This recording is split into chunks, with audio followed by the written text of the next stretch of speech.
मोर्शी तालुक्यात येत असलेल्या सावरखेड पिंगळाई येथे श्री संत मारुती महाराज पुण्यतिथी महोत्सवाला सुरुवात झाली असून आज दिनांक 6 जानेवारी रोजी महोत्सवाला सुरुवात झाली आहे. संत मारुती महाराज यांची 49वी पुण्यतिथी साजरी करण्यात येत आहे. मंगळवार दिनांक 6 जानेवारीला सकाळी 9 वाजता अभिषेक, सकाळी 10 वाजता त्याचा स्थापना व होमपूजा श्री संजयभाऊ जोशी यांच्या हस्ते करण्यात आली.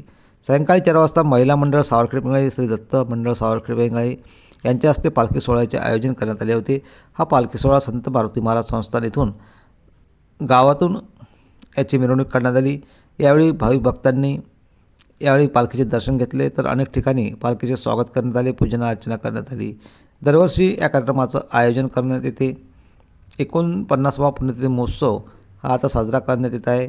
तर दिनांक 7 जानेवारी रोजी सकाळी 10 वाजता काल्याचे कीर्तन हबप्प गिरधर महाराज कडू, राहणार घोराड यांच्या हस्ते होणार आहे. तर 1 वाजता नंतर महाप्रसादाला सुरुवात होणार आहे. हा महाप्रसाद घेण्यासाठी सर्व भाविकांनी या महाप्रसादाचा लाभ घ्यावा असे आवाहन श्री संत मारुती महाराज मंदिर सावरखेड पिंगळाई व राजेशभाई यांच्या वतीने करण्यात येत आहे. तर गावात ह्या महोत्सवामुळे भक्तिमय वातावरण असून गेल्या काही दिवसापासून अतिशय आनंदमय वातावरण इथे पसरले आहे. तर संत मारुती महाराज यांचं मंदिर सावरखेड असून तिथं रोज रात्री आरती होत असते.